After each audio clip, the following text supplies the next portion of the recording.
Um, I think that it's good to have that recorded on YouTube. I wanted to share some of that, and that was a short little overview of the mandala.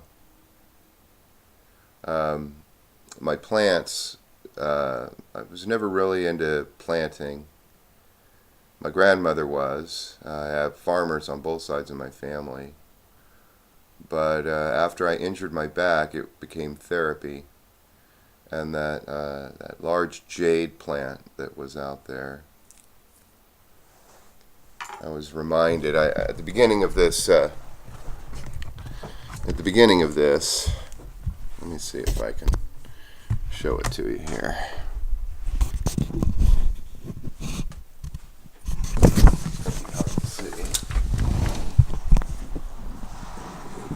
Yeah, this jade I actually got from doctor's office. And at the beginning of this, I talked about my post-traumatic stress I'm experiencing. It has to do with my back. I'm pretty damn sore. And I slept well. And I woke up with a great deal of energy, which is a positive. And I'm able to walk around. I'm able to carry this in my arms. These are all big boons, because there was a time when I couldn't carry anything. In fact, I remember the first injury I had. I couldn't carry my kids. They were still young. I couldn't carry them in my arms. That was a huge trauma for me. But I keep finding this over and over and over. I remember my parents feeling so detached, feeling so separated from me, unable to express their emotions and their feelings, and being really intellectual.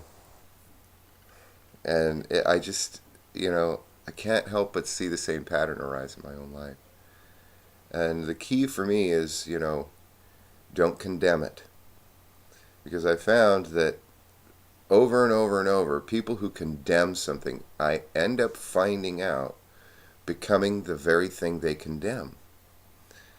And this goes to the philosophical view, or the theoretical view, that in order to stop an evil, one must know how that evil works in every single way, and then apply those same techniques that it uses upon itself. And then effectively you become the evil. One becomes the very thing they hate in order to overcome it, which just becomes integration, which is what I was doing up here. And I don't know if anybody would be moved to paint their own painting. I don't think it's uncommon. However, I don't think it's as common for people to take things of others and make them their own, and add to that, and bring your own spirit. And that's what that is. That's part of me.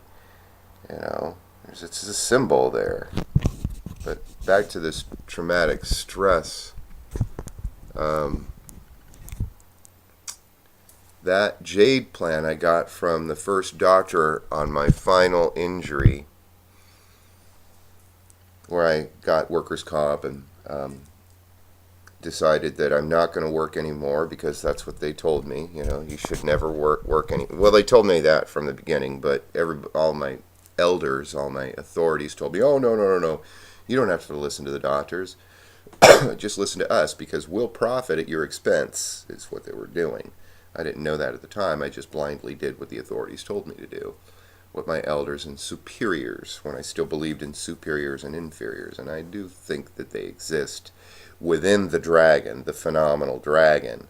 But on the exterior, that's just a condition of time. And there's something bigger than their superiors and inferiors, what they benefit from.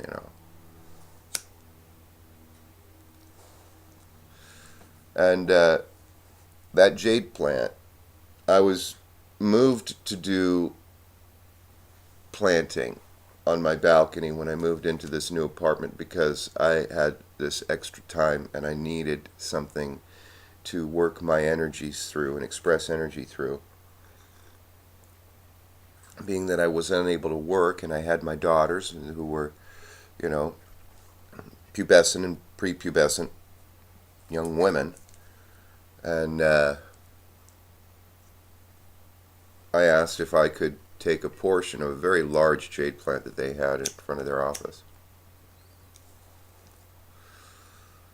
The doctor was Dr. Alan Temkin. May he rest in peace. He died of leukemia. Diagnosed and died within a year, I believe it was. And he told me something very important for my back. He said, Damon, I've looked at all your x-rays, your MRIs, I've done, his hands, he had done his hands-on interview or whatever, He said, Damon, your back is worse than most 85-year-olds. And the reason why I brought this up was that there was an 85-year-old man that had just had a session with, an appointment with. It's totally slipping my mind right now what it's called when you go visit the doctor. Anyway, I was his next patient. He said, you know that guy that just left? Your back is in worse shape than his. And he was all hunched over and using a walker. And he said, if I could tell you to do anything, Damon, it would be to stand up straight. Because you're very young and it's just going to get worse. And that was really sobering. And I really appreciate the doctors that, just drop the word, this is the way it is. It's important in how you do it. And I think that he was the type of man that had that bedside manner kind of thing. That je ne sais quoi that gave him a human touch. And that spoke very deeply to me. It frightened me as well. And I didn't know how to integrate. I still wasn't able to integrate it at the time. I wasn't, fully. I was in so much pain, and I had no idea that within a few months my daughters would be, gone and all these other things. But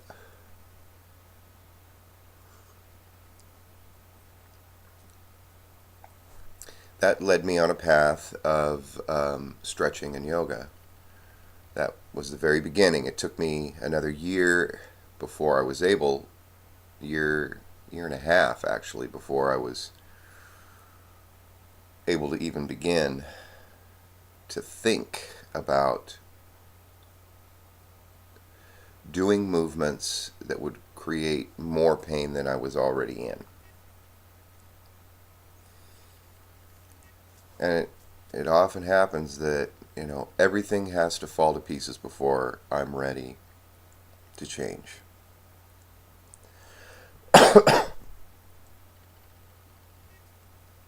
So, pain became a very important stimulus to me. And I had so much of it, I was integrating it at every moment. The whole world became a measurement of an evaluation of how much pain it would cause me to accomplish the task.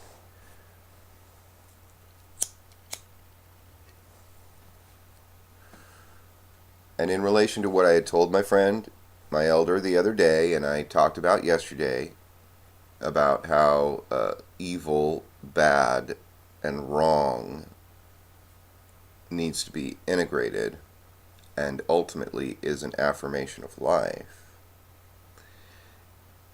What I told him was, and he didn't let me finish and follow through with the idea, because I think somewhere in his unconscious he already knows the facts.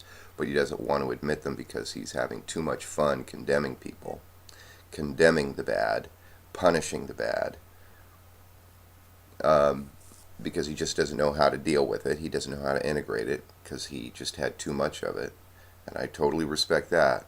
Having too much pain in my life made it very difficult for me to swallow that if it wasn't for the pain, I would not have risen to the high form of condition that I've reached at this point, which I consider high for me, not necessarily in relationship or in comparison to others, but for me, there's been a tremendous amount of growth with pain as the direct dynamo and impetus of rising above my situation.